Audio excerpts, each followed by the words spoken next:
Thanks so much for being here tonight. What I'd like to do this evening is share some of my thoughts and experiences about this topic. I know this picture is pretty dramatic, but it was the one I found online, and it seemed to fit the topic. So I'm using that one. I want to be able to share some of my thoughts and experiences around this topic of the burdens of everyday life. So I'm hoping that at the end we'll have some time for some questions. Not that I'm an expert on this, who is, but if you have a question, then just try to remember to jot it down or something, and hopefully we'll be able to come around to that at the end. I knew last fall that I was going to be coming here to the missions conference and that I would be a part of it this evening or this week, and that I would be giving an elective. And so I put on my to-do list, think of a topic, and decide on a topic, and it was on my to-do list. And then it gets, things get crazy, and beginning of December, I get an email from Amanda, and she let me know that the Global Outreach Committee was requesting that I do this particular topic. And I thought, great, check on the to-do list. I don't have to think about that anymore. Done. And I was excited about that until I started thinking about the topic. And I began to realize that this topic has a lot of layers. I mean, when I'm thinking about it, it just became more and more complicated in my mind, and of course that's how my mind works sometimes. I make things more complicated than they actually are, and so, but that's what was happening. So I feel like before I jump in and give you some of the burdens of everyday life that came to mind that I've been thinking about, I feel like I need to give a few disclaimers. So the first disclaimer that I want to give is that I love my life. I'm very happy in the calling that God has placed on my life. I love what I do. So grateful that He called me to do it. And I feel it's important to say that because I don't want this to simply be a list of woe is me burdens that I'm carrying, along the way. It could easily start sounding like I'm complaining at some point. We have 45 minutes, and I'm just dumping a bunch of challenges into 45 minutes that I face, or that we as missionaries face. And so I don't want it to become that. But what I want to do this evening is actually not so different from what Laura's doing across the hall. I want to really just be able to give you some prayer requests of how you can be specifically praying for your missionaries as they face challenges in their everyday life and some of the challenges that we face.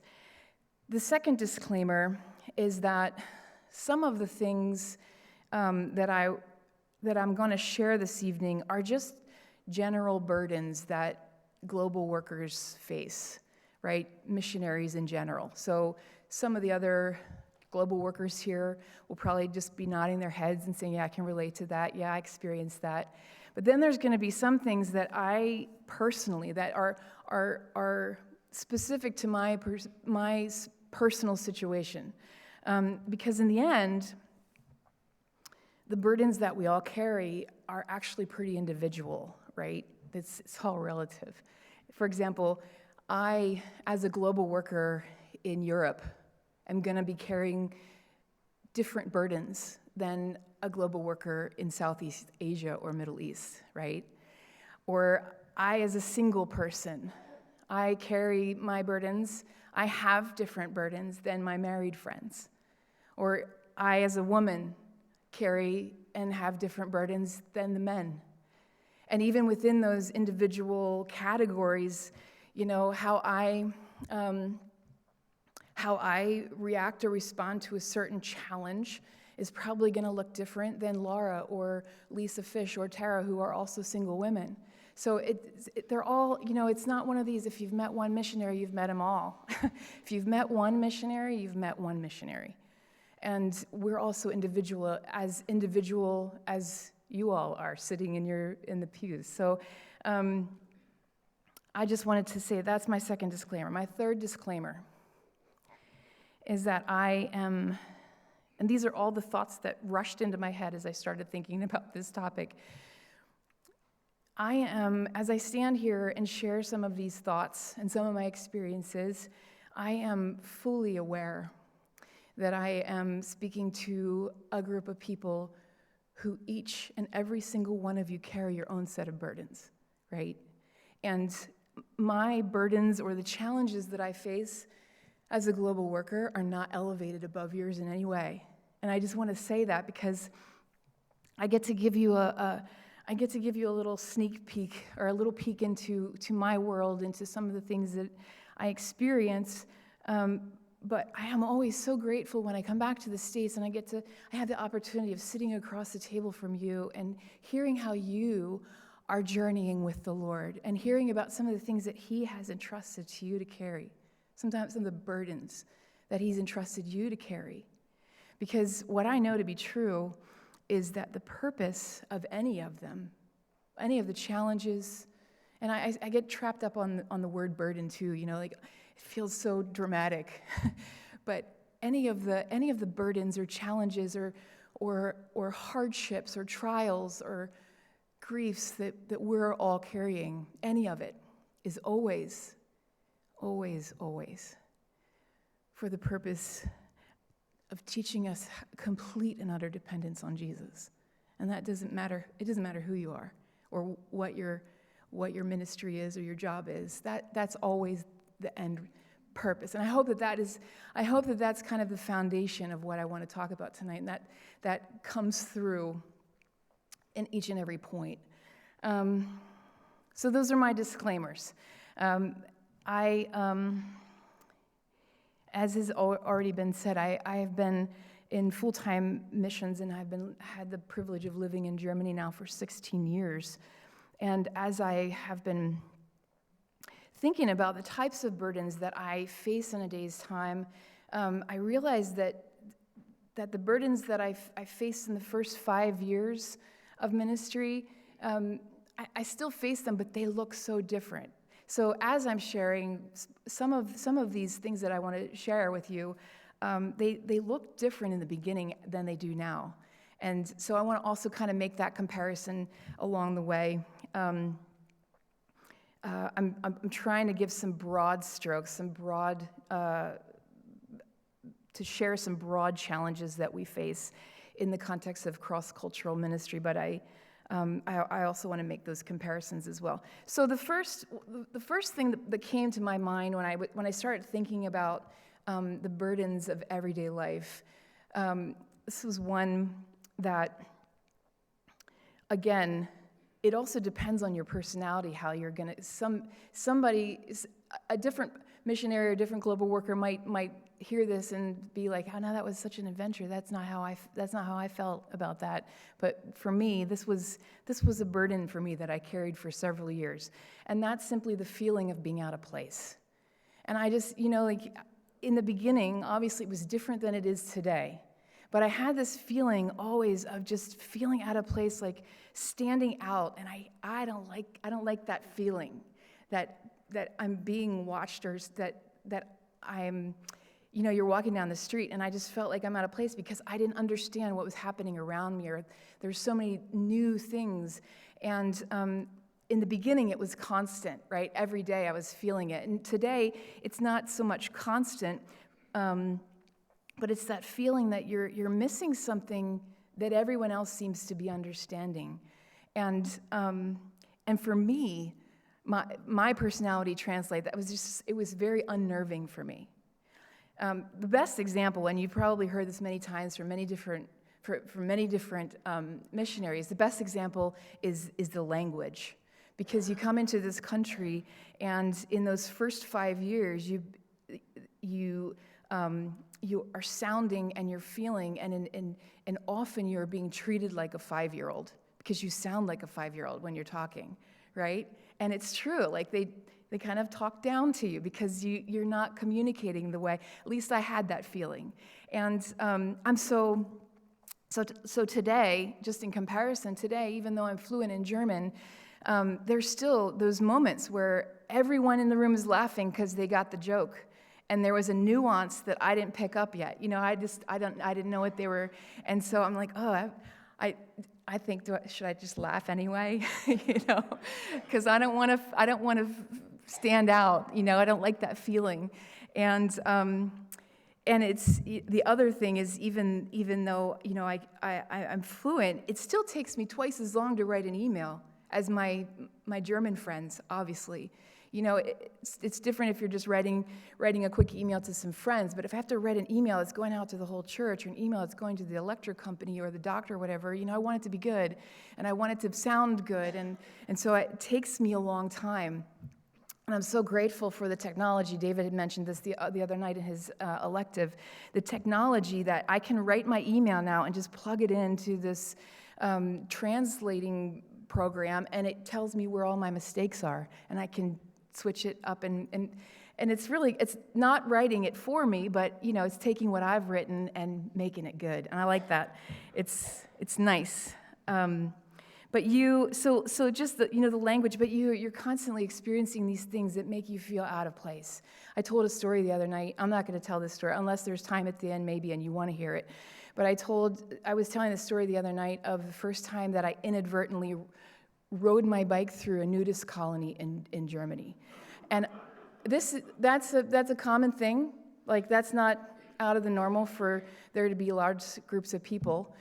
And talk about a time when you feel out of place. that was one of them. And but so you have these experiences of just feeling out of place. And I would say that even now, 16 years in, for me, sometimes coming back to the States, I feel that again. Like, I feel it in a different way.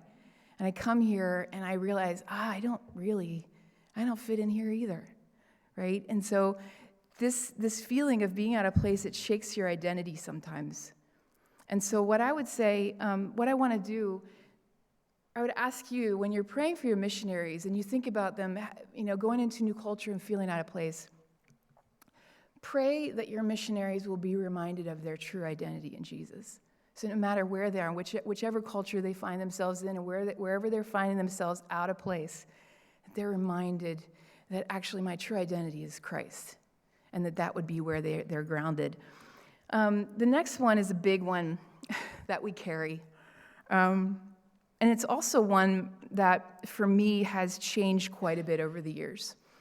And I experience it in different ways, and I continue to experience it in different ways, and probably for the rest of my life, I assume. But that's the burden of loneliness. And when you first step into a country, you don't know anyone usually. You don't know the language. Like I said, you're treated like an outsider because you are, And you come in here, and it's a lonely place to be those first 5 years. And I'm so grateful, again, for technology and the communication, these video communication that I had when, 16 years ago. It's not what it is today. Today's even better, but it's also not what it was 30 or 40 or 50 years before that, where there wasn't any video. And so there's this, I can remember in those first years of being on the field, there were times when I would lie on my living room floor and sob because I was lonely, right? I think there's probably more snot and tears in my shag rug than anything else. I still have it because it's so special to me because of that, right? I've had this rug for 16 years. I can't get rid of it. But anyway, and yet at the same time, those are some of the most precious and intimate times that I've had with the Lord. So I'm also grateful for that, right? Today, the loneliness looks differently for me because I have a good, even though I have a good community, it looks different when, for example, changes in the circumstances of your ministry happen. And as an example, in the last several years, as Jeff and Ann, I've been working together with Jeff and Ann Ingram, and as their ministry focus started shifting in different directions, and they began following the Lord's leading in supporting a supportive role in other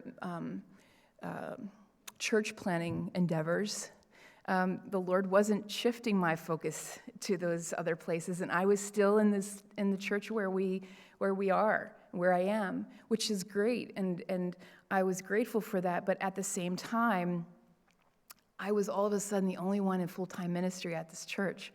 And so there were things that were happening and ways that the ministry was developing that where I felt pretty alone in that space. I was connected to all the different teams at the church, and it kind of was the only person that had the whole big picture of where the church was headed as we were waiting for that year for our pastor to start.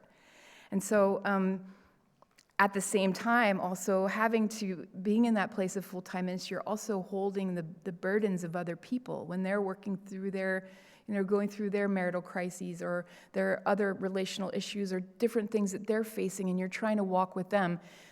So there was just a heavy time of going through those years alone in a lot of ways. But I would say that as you pray for your missionaries, specifically in regards to loneliness, and maybe ask your specific missionary if this is how they want you to pray. But if you're going to pray for me, for the loneliness, and this might be, I don't know.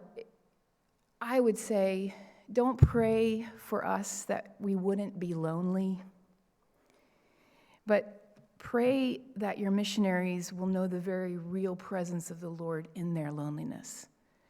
Because I'm a firm believer that God never promised us that we wouldn't be lonely. He did, however, promise that we would never be alone. And I think there's a really big difference to those two things. Because you can be with people and still be lonely, right?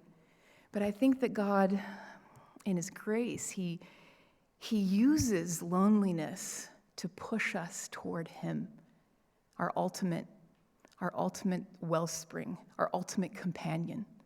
And I'm so grateful for those years of sobbing on the carpet, because I believe that there is a difference between being lonely and being alone.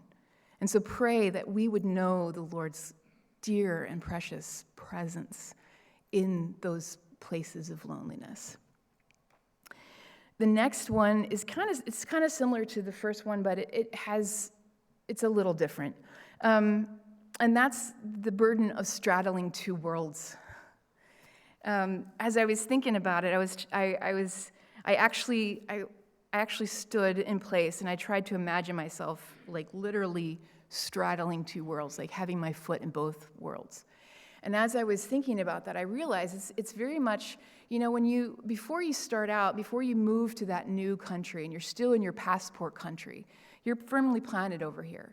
And you know your way around, you know your people, you know the language, it's familiar, all of this kind of thing. And then the Lord calls you to step over into a new country and a new culture. So you put your foot over there, but in those first years, you're still pretty firmly planted over here. And you have your support and your communication and your language and all of this. You're still planted over here, even though you got your foot in the new country. But over time, as you are learning the culture and learning the language and getting to know people, your weight shifts.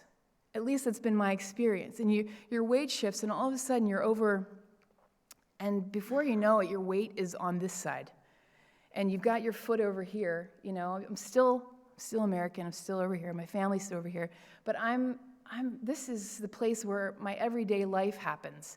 This is the place where I feel at home in a lot of ways.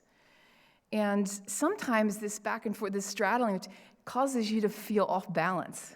And I feel off balance sometimes because you're kind of in between. And there's also another aspect, and a friend of mine had mentioned this one time, that she finds, and that there's in this aspect of straddling worlds is the expectation to be somehow present in both. And that's really hard, and I was thinking about that too. And if you think about all of your sphere of influence, your people, your relationships, the people that you know at the bank and the stores and the doctors and your church and your school and your family and all of the people that you have, and that's your world. And now multiply that by 2 or 3 or 4 if you've been a missionary that has gone to different places, and you have this other world that is all of that again. And there's this expectation if people don't understand that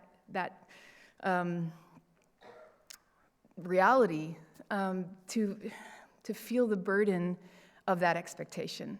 And I have to stay I want to be communicating here, and I want to be communicating here, but we're not physically able to at times. And there's a guilty feeling. She mentioned this guilty feeling that you have sometimes, and that's a burden that you carry around. And so for me, I mentioned this. I mean, I referenced this when I'm in Germany.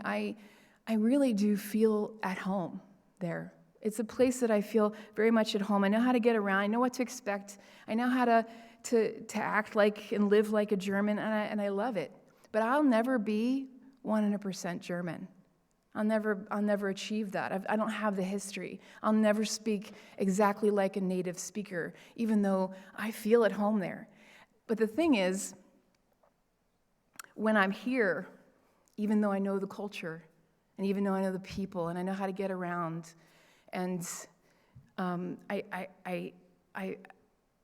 I can get around here, it doesn't always completely feel like home anymore. And so then the question is, where is my home, right? Like, neither of these places are ever going to be 100% anymore. And so there's this feeling of just being torn. And so when you pray for your missionaries,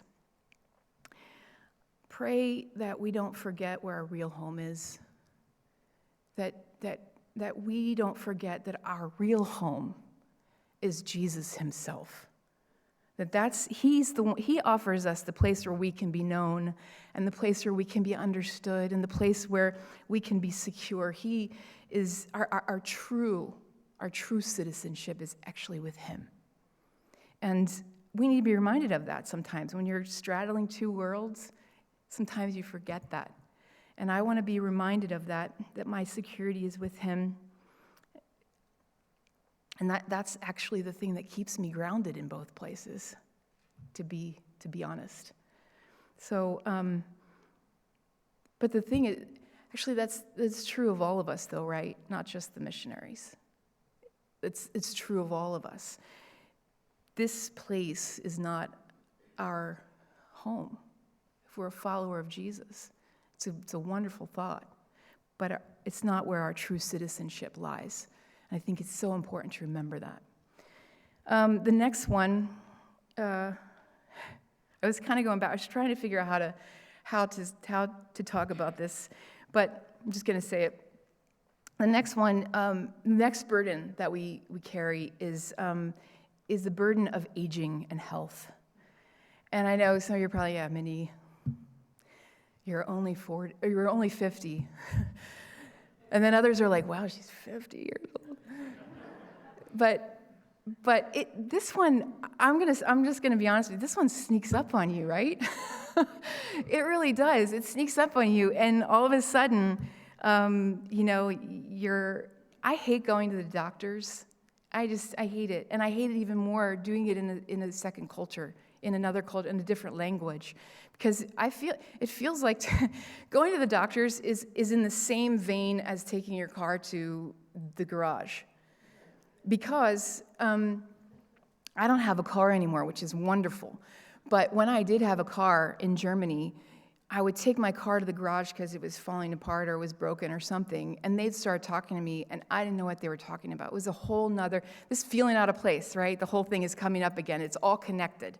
So you go to get your car, and they start talking to you, and they're using vocabulary that you don't use in your everyday life. I don't know what, if he's talking about carburetors and spark plugs, I would understand what that meant if that was, I would understand what the problem was in the car, but I don't have the vocabulary. And it's the same with going to the doctor.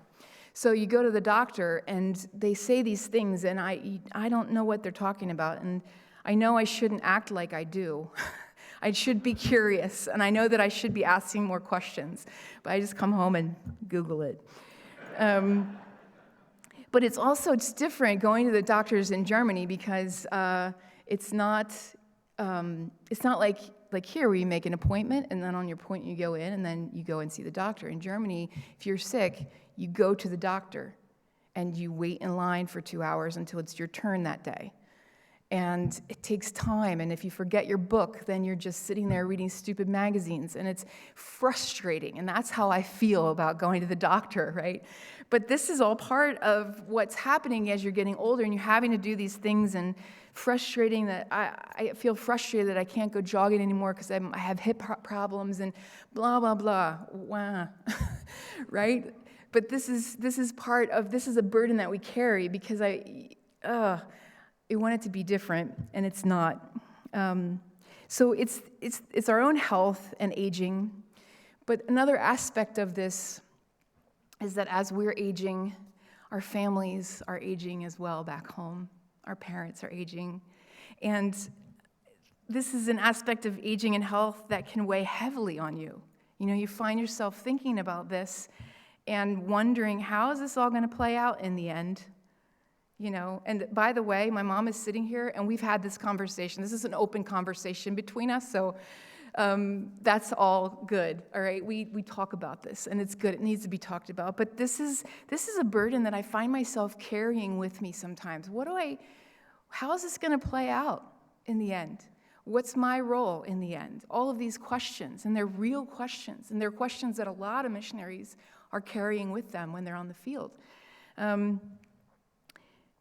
But what the Lord brings me back to again and again and again, because I can, if I stay in that space, I can, my worry, my worry can get out of control. But the Lord just keeps bringing me back to again and again and again, is that in the end, none of us know how this is going to play out. None of us know how it's going to play out in the end, right? And that is the reason why he says, trust me with this. You can trust me. Trust me with your future. Trust me with your family. Trust me with it. And so I would say that as you pray for this particular burden that we carry, pray that we would, in fact, trust the Lord with this process for our own lives and our own bodies, but also for those of our family members and how it all plays out in the end, that we could just really trust him with it. Not the last one, but this next one I put on because it was in the title, and also because it covers a lot of bases. And one of the things that I didn't mention at the beginning, that this is obviously not an exhaustive list, right? And that plays into us all being so individual. There's so many different burdens that we carry and challenges that we face. But this, the burden of everyday life. When you're in another culture, and you can ask your missionaries specific questions about this, you know, how are things done differently in your culture that make it harder for you, or that might be inconvenient for you? What's grocery shopping look like? You know, for me in Germany, it's different than if I had to go to the market in the Philippines every day for fruits and vegetables, and just the way, all of that's different for each missionary. I don't have a car, so grocery shopping means hooking my bike, the bags on the back of the bike. I have these bike bags, and I hook them on the back of my bike, and I ride to the grocery store, and I have to be careful how much I get, because if I have too much, I usually take a backpack as well. So if I get too much, and I'm trying to figure out where to stick it on my bike so that I can get it home, right? And I've had some pretty interesting times of that. But that's maybe an inconvenience. You might think of that as an inconvenience, you know, having to ride your bike for your groceries. And then uphill at the end. I live at the top of a hill, so that's an inconvenience sometimes. But I realize that when I come back here to the States, I'm like, I have to drive the whole way to Corryville from Christiana for some milk. And that feels like more of a burden now. But yeah, so there's these everyday things, how just washing clothes, waiting at the doctor's office, all these little things that we do in a day's time. A friend of mine mentioned too that, and this is definitely a struggle. It's sometimes the struggle lies in trying to find the boundary between work and your personal life. You know, those things that our work is so intertwined with our personal lives sometimes, and it's hard to find that balance, those boundaries there. So that applies to the everyday life, and having those boundaries and being wise about that. But you know, I just, when I think about everyday life, it come back to what I said at the beginning about each one of you also carrying your burdens, because we as global workers, on top of the ministry that we're doing, we also have these same struggles. You know, the marriage issues, the challenges raising children, the conflicts in relationships, whether it's conflicts with our teammates or with nationals, or all of that is part of our everyday lives sometimes. Struggle against sin in our lives. We're not, I know this, maybe this is a surprise, we're not super Christians. And you've probably heard that from missionaries before, but there's this real struggle, and I have to admit, I don't always represent Christ well. I would like to think that I do, but I don't. There are times when I'm so frustrated with the way someone's driving, or I'm frustrated with this, or that there is one example that I think about that comes to mind is, if I may be so vulnerable and share this example, I'm very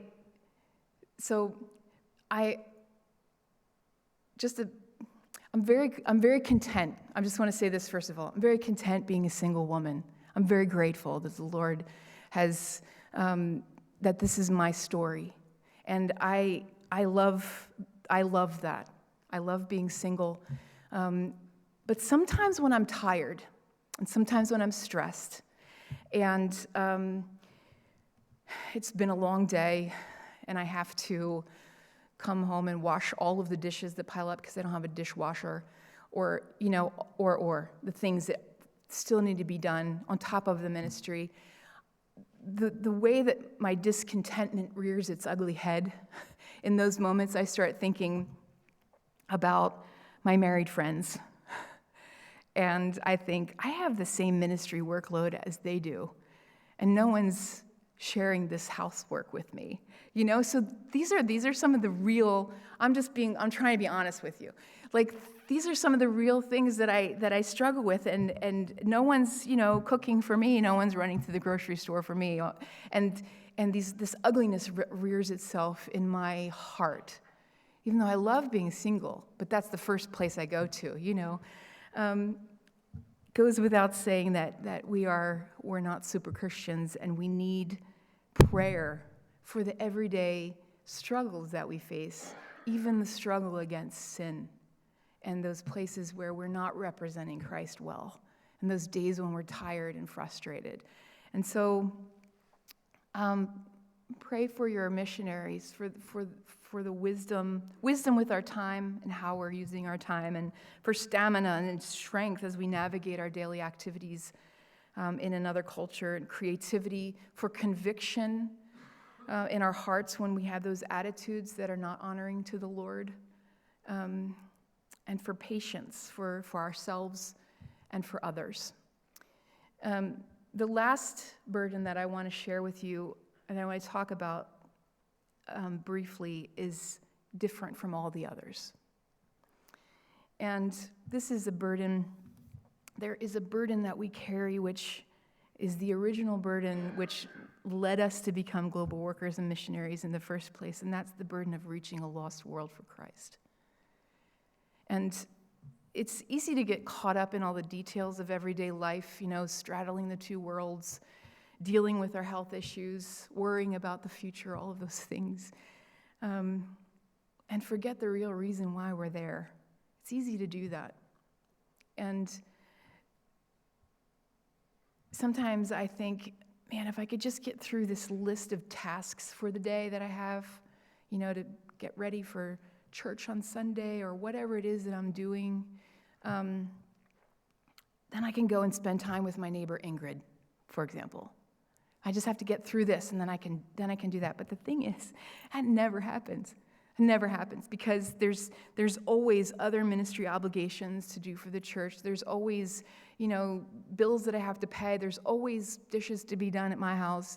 There's always something to be done that will keep me from actually the thing that needs to be done.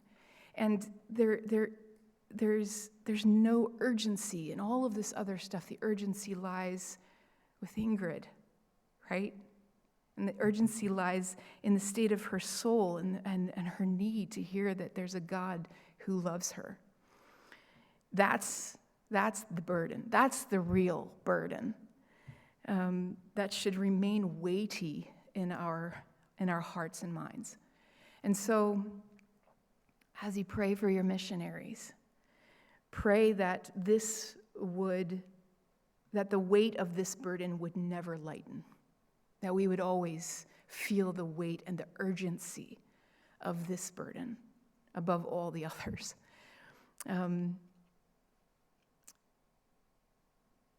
As we bear the weight of this burden, that the Lord would fill us with his wisdom, and that he would give us stamina and patience for ourselves and for others, and grace. That we would learn to trust him at every stage, every phase of our lives. That we would be grounded in our identity in him and our true identity and in the very real presence that he offers us in our loneliness. So thank you for your prayers, for me, for us, for all of us that are in ministry. We do have 5 minutes. How much time? 5 minutes. If there's any questions. If not. What do I do for fun?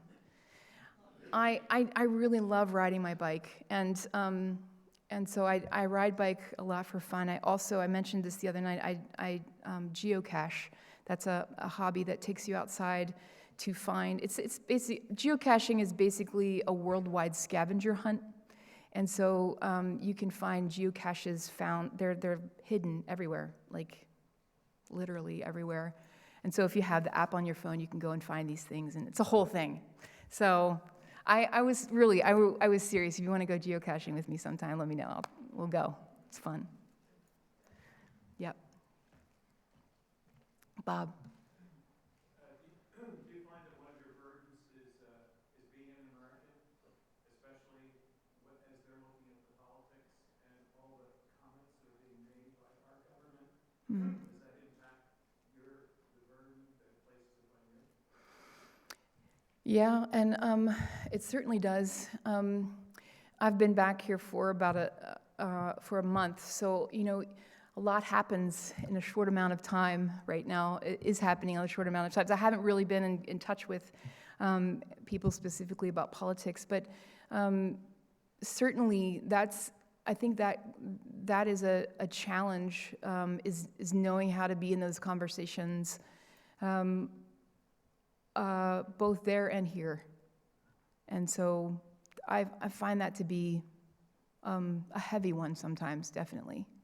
Yeah.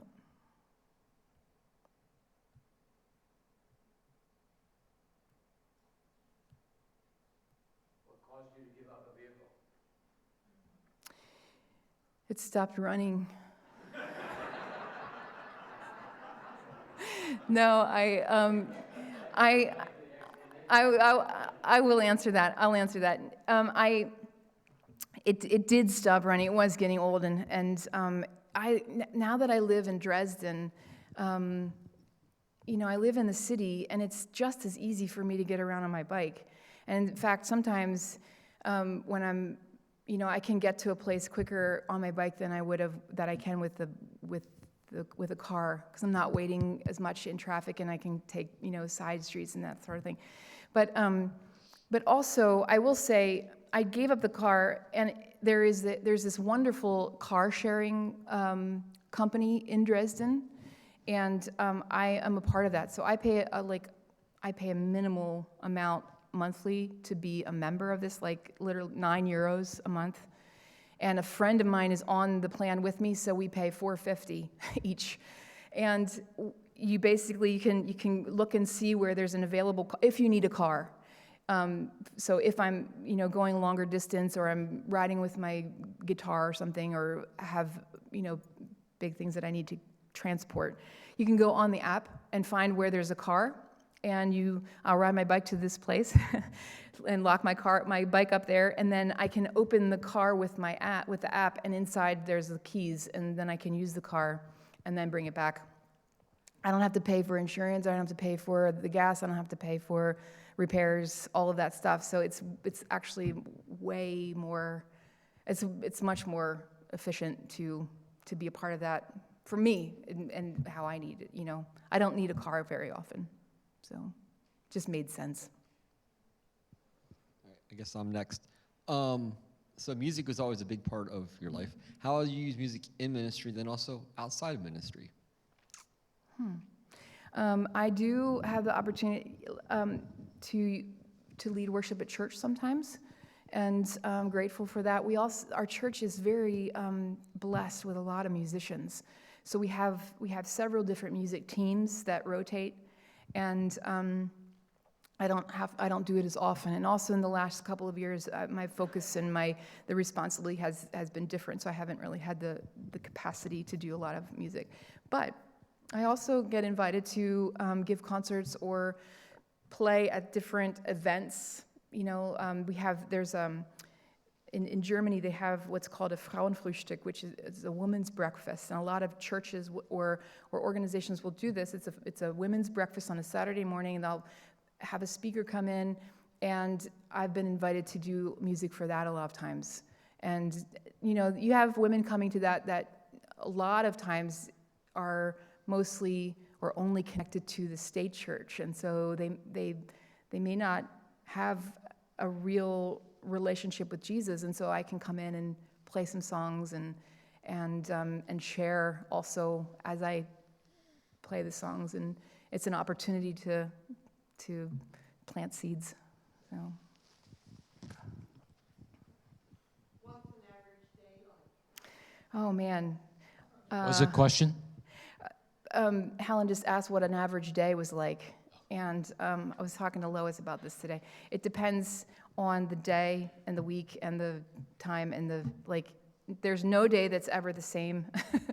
And so a day, I usually wake up in the morning and get my coffee, number one, and sit down and have just time to slow start, do some reading, praying.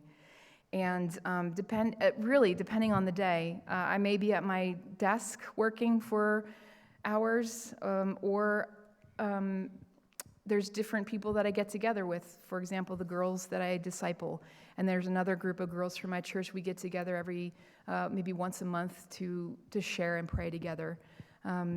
Or I'm doing some of these everyday tasks.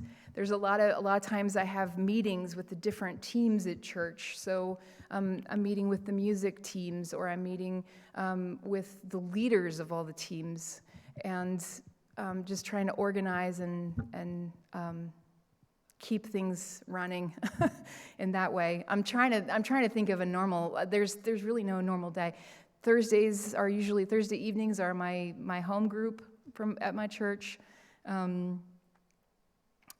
What is another appointment that's always the same? I don't know. It varies, but the week is always full somehow, because there's always spots where you can meet with someone, have coffee with someone, and meet with someone at church that wants to talk about things, or someone's moving and you're helping them, or there's always things to be done. So, yeah.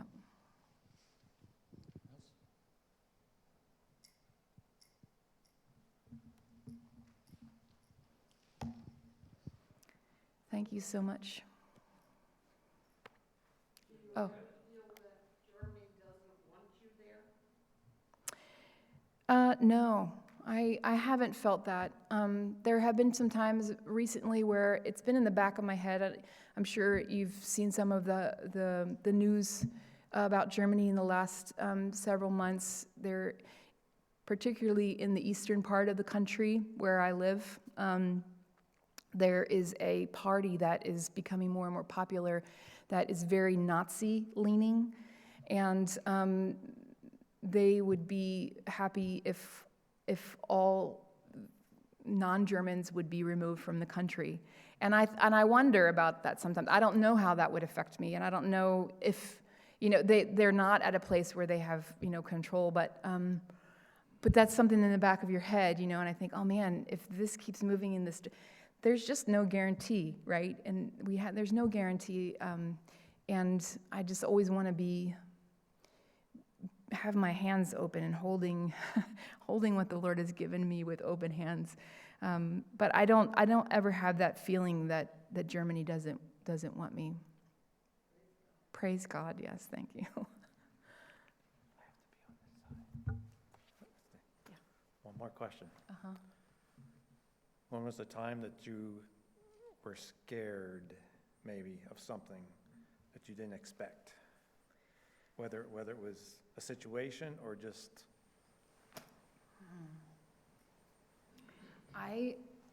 I was, there was a time recently, it was last year. It's a longer story, and I can tell you sometime, but my mom and sister were in Germany, and they were trying to get out, of the country. And that is a long story, but I had to, we were in Frankfurt. Their flight was canceled for the next day, and so I went and picked them up at the airport that they were trying to get out of. I'm getting longer in the story. So anyway, I took them they had a hotel in the city, not near the airport, but they had to go in the city, and so I took them to their hotel, and I was staying overnight as well, so that I could take them back to the airport in the morning with the car that I had. And I didn't have a free hotel like they did, and I had to find a different hotel. Found one around the corner from them, and we parked the car in the garage at the train station. Well, the Frankfurt train station is not a nice place to be, especially at night, and I knew that I had to go back down into the depths of this. I mean, it's like several floors under the train station where the car was parked, and I had to go back down there by myself at 3:00 in the morning. And I remember lying in the hotel room thinking about this. I don't think I told my mother this. I just realized as I'm looking at her face. Sorry, Mom. She had no idea. There was enough other things going on at that point in time, but I was a little bit afraid. I'm not typically like that, but I was thinking ahead. It was one of those times when I'm worrying, and it was another time when the Lord was just like, Mindy, you can't lose sleep over this. You have to go get the car. You're the only one that can do it. And you have to trust that I'm going to go with you. And it was really that. I mean, I literally went down like, Lord, I felt like I was holding his hand, like we're doing this together. And so that's the first thing that comes to mind. Okay, thank you. Let's just pray real quick again for you. Father, thank you for the time of this sharing. Thank you for the encouragement of ways that we can pray for our global partners, not just for Mindy, but for all of them and different things that they experience every day, just like we do, and those burdens that even we have, that they have also. So just ask that you would encourage them. Thank you for her time of sharing with us. Thank you for her blessing to us this evening. And again, we just thank you in Jesus' name. Amen. Amen. Thank you, thank you, thank you. Thank you. You're dismissed to stand up and stretch a little bit. And we got like 5 minutes?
It's 8 o'clock. We'll go ahead and get started and turn things over to David when you're all ready.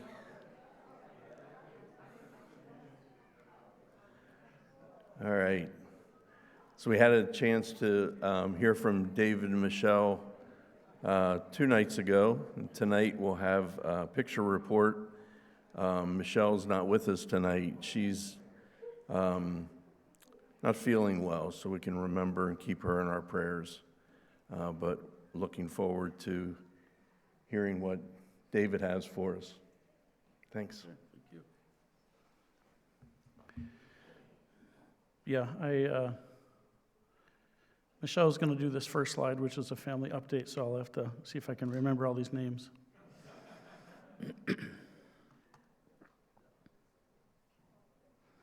Yeah, anyway, do pray for Michelle.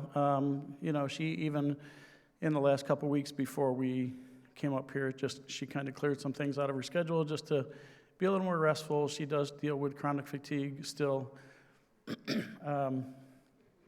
It just rears its head at different times, and just, you know, she'll crash for a while. So just pray for her. All right, here is our family. I think there's laser. Laser?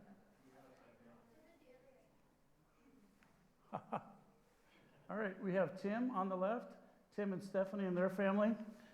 So we have Tim, Stephanie, we have Emmeline there, and then Jackson, Knox, and then Calvin. And then if you come down over here, here's an updated picture of Calvin.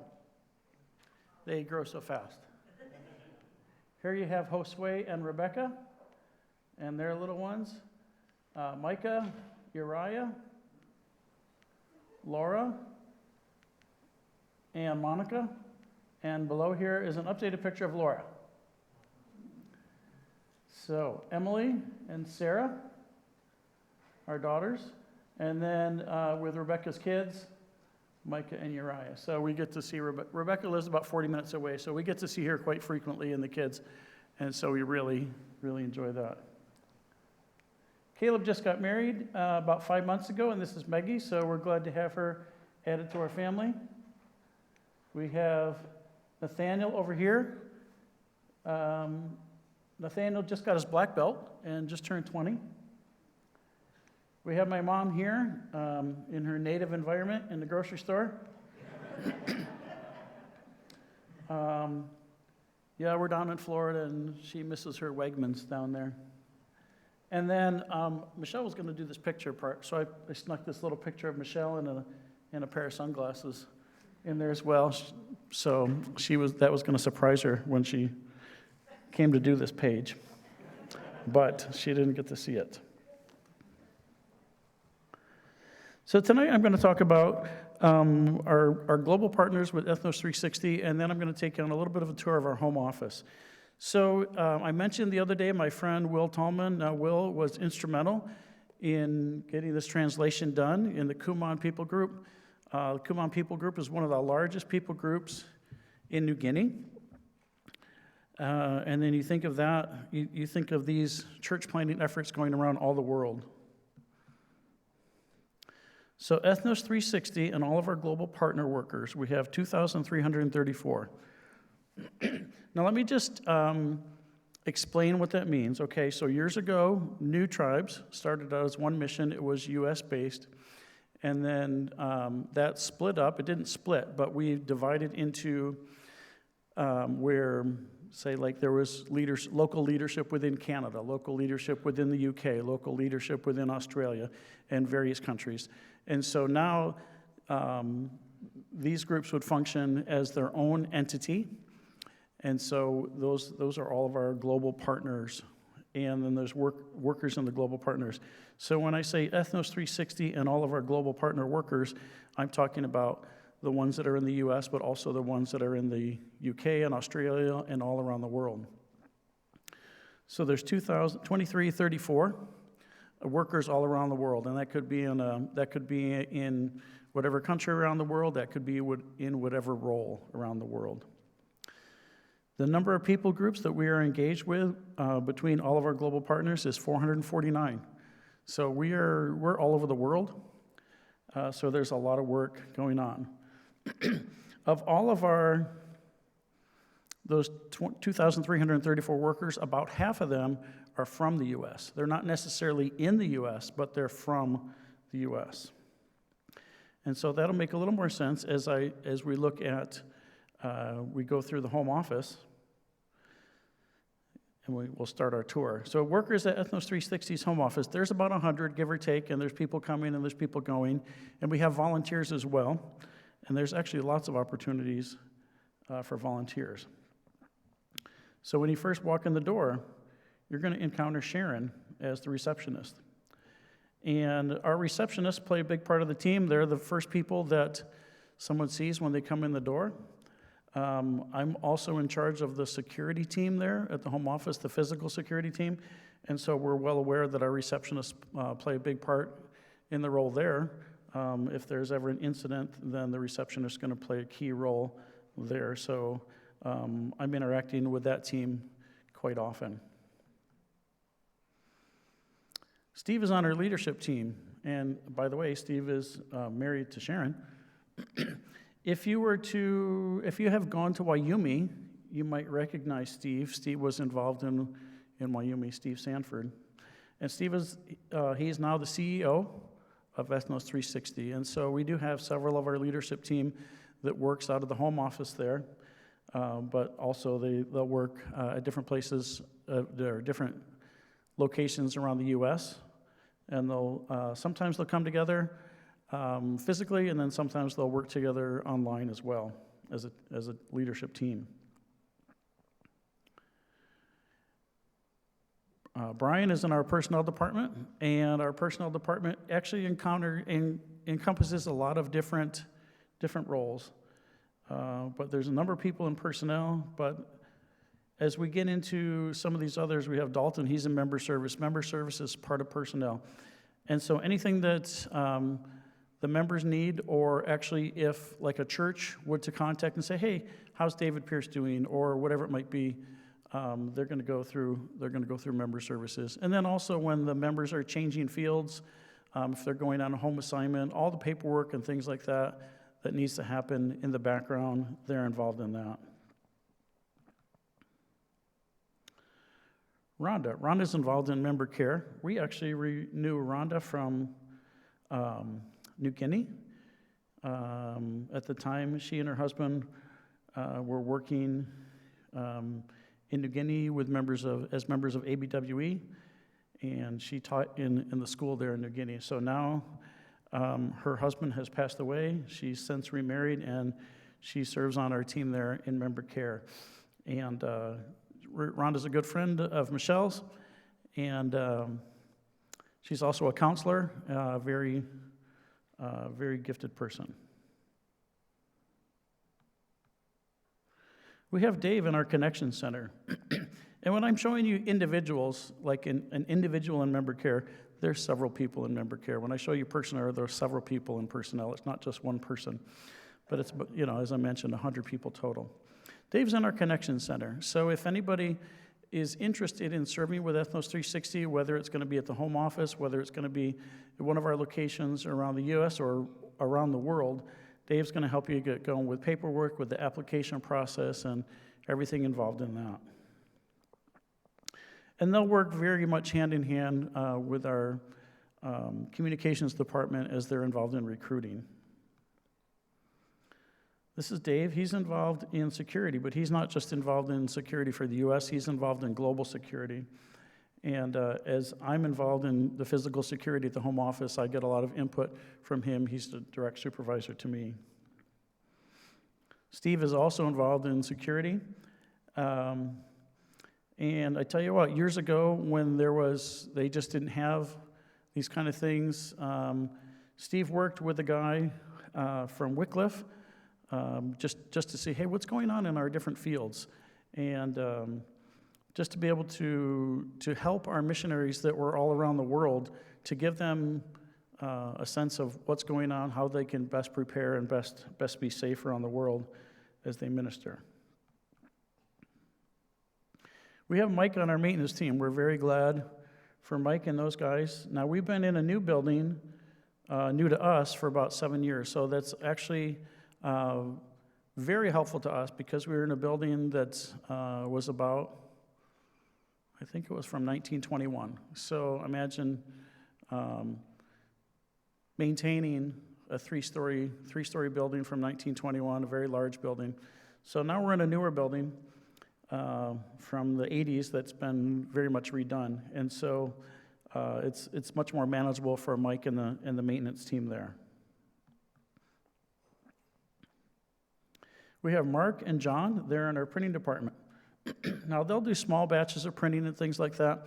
When it comes to Bibles, they don't typically do that. Years ago, they were involved, and we did have a bigger printing department. But it really takes a lot to run a printing department. And so what they would do is they would work with the missionaries that have done the translation, and they would help them to find a company to print. They would help them to pick out the paper. They would help them to pick out the cover. So they would work with them because they've had those connections and that expertise. But some of the things now, like the magazine, they would work and farm those out to different companies to make sure they get done. You just don't run a four-color press anymore. These multi-million-dollar presses that are quite finicky. And so these guys will, they'll either do the stuff in-house, or if it's a smaller run, or they'll farm that out and make sure it gets done. And then even make sure that it gets mailed properly and maintaining all the addresses. So if you receive the Mission magazine, then these guys are involved in not just making sure that it gets printed, but that your address, that it comes to your house, and they maintain all that. We have Shirley and Hannah. They're both involved in our events. And Shirley is, if I go back a couple slides, Dave's wife, Dave, who was involved in security. Shirley's a translator, but now they're in the U.S. And Dave and Shirley were just back to New Guinea about a month ago, where they were continuing on in some translation, and they were able to make some good progress, even though they don't live in the country anymore. Hannah helps with events, but she's also involved with the personnel department, so she kind of splits her days depending on what's going on there at the home office. Tim is involved in insurance, and we also knew Tim from New Guinea. And if you remember back to the slide of Rhonda, Tim and Rhonda are married. They got married just a couple years ago. Great people. We're so glad to have them on the team, and then to help us with all the wonderful things regarding insurance, which I can't think of any. We're very glad for Barb, too.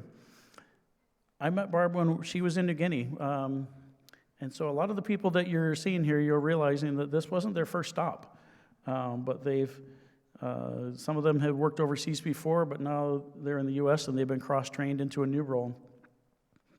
Barb's involved in taxes. Taxes are very different for missionaries. It's a combination of W-2 and self-employment, so it's a kind of a strange hybrid, and so we're very glad for people that understand how to do these taxes, because it's just most normal tax people, it's not something that they would normally be familiar with, so we're very glad for Barb. We have Melissa. Melissa's in charge of the finance office, super smart lady, and we're working with her now on a project in our IT department. We're working with her to redoing the software that maintains all the accounting, and so she's leading that project, and it's been a huge endeavor, and we're working together on that. Luke also works in the finance department. Really good guy. We're glad to have him on the team. And Luke served in South Asia. Carla. See, I recognize all these people. You don't recognize them, but we met Carla back when her and her husband, who wasn't yet her husband, were in the training with the mission. and then they went to New Guinea, and at one point we lived 2 houses over from them. But Carla serves in the finance office. Very glad to have her on the team. Jackie is the secretary, one of the secretaries in the International Ministries Team's office. International Ministries Teams, I think I mentioned the other day, a little bit different. So they bring leadership as far as consulting work, so consulting in church planning, consulting in literacy work, consulting in culture study, language study. And so there's a large group of people that are involved in that in our International Ministries team. When I went there that day to get pictures, she was the only one in the office, and that's because so many of them work remotely. But we're very glad for that team. Bruce is a writer, a good friend of mine. I give him a hard time every time I see him. And sometimes the people standing around don't realize that I'm not being serious. So very glad for Bruce, a good friend, good writer. Bruce served in Panama and Paraguay. Hannah is a designer. And if you had seen possibly Ethnos 360's calendars over the last few years, she's been involved in that. That's one of the things she's done. My good friend Joel, is a videographer, a very talented man, and has also helped with bringing training materials that we have used around the country. Around the world, specifically in Asia. Josh and his wife Karen are involved in our short-term trips. We have some great people just joining on board recently. Josh and his wife Karen, very glad for them. And the short-term trips, they are, I mentioned it to Emily the other day, but they're doing short-term trips. They're in Brazil, they're going to Thailand, they're going to Mexico, a couple other places. And it's more of an exposure trip to learn what it's like in a different culture, what it's like to be involved in missions in a different culture. You're not necessarily going to be part of a project, but it's more of a learning experience. So glad to have these people on the team, and just to see the short-term trips kind of revitalized within Ethnos 360. Tammy's in our IT department, and Tammy works hand in hand with Neil. Neil is not, I don't have a picture of Neil, but Neil is our director of IT, and because of Tammy's work, we're able to get 3 times as much work out of Neil, which is really good because Neil knows a lot. So we're very glad for Tammy. Tammy served in Thailand for a number of years as a teacher. Julie, and if you think back to my picture of Bruce, my friend Bruce, this is Bruce's wife, Julie. Julie's in our IT department. She came on a number of years ago and just picked everything right up, and just helping to take all these requests that are coming in from around the world, and getting those questions resolved. And let me just take a minute to stop here.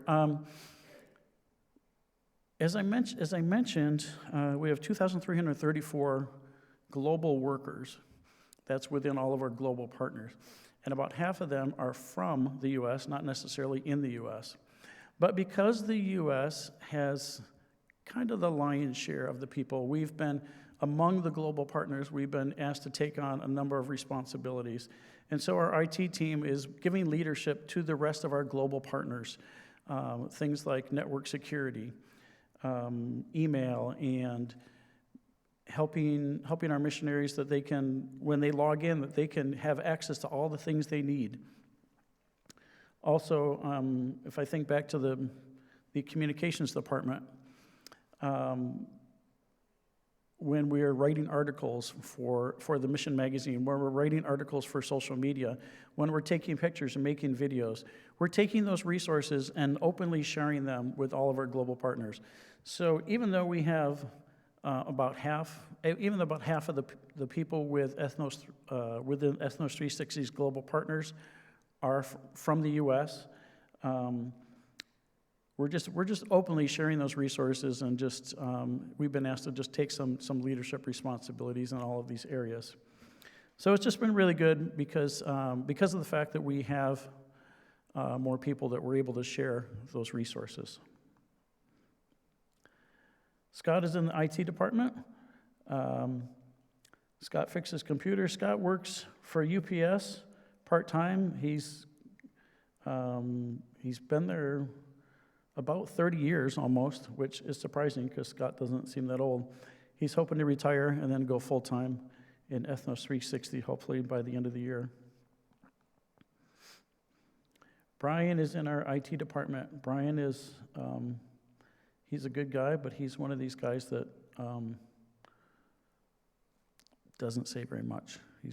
When you think of IT, that's kind of, you think of Brian. So it's just one of these guys that, but very brilliant guy, works on the applications team side of things in IT.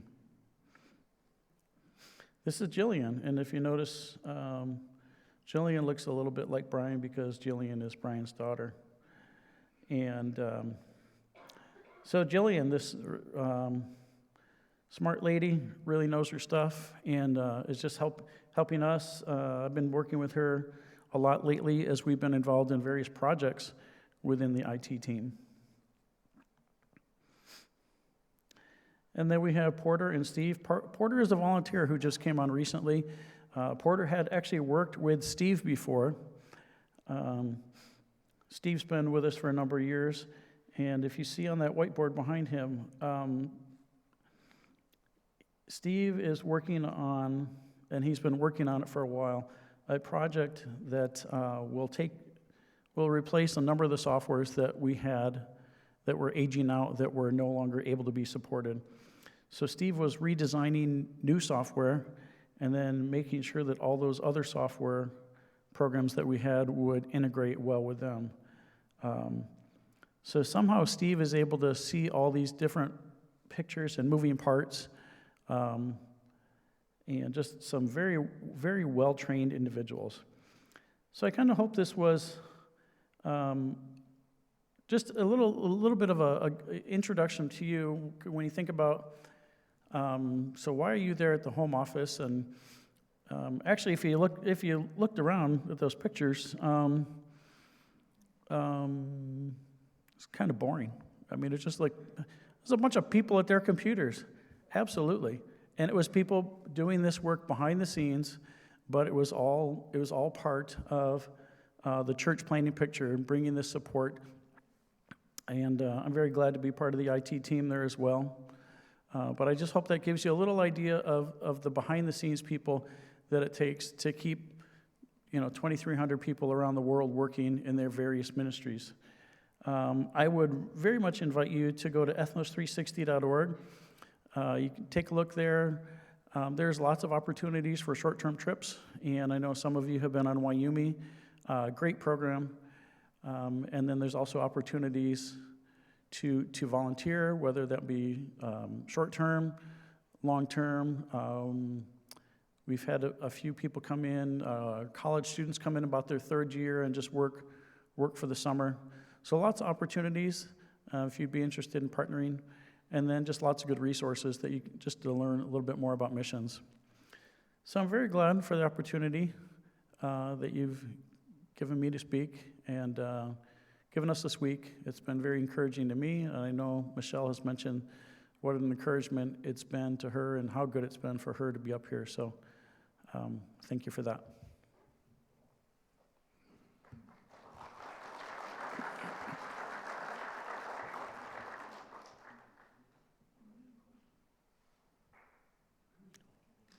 Sure. Does anybody have any questions for Dave? Remember, he's the one that likes to give the mic to somebody else. So. Yeah, well, my wife's not here, so. And he's not going to give it to me.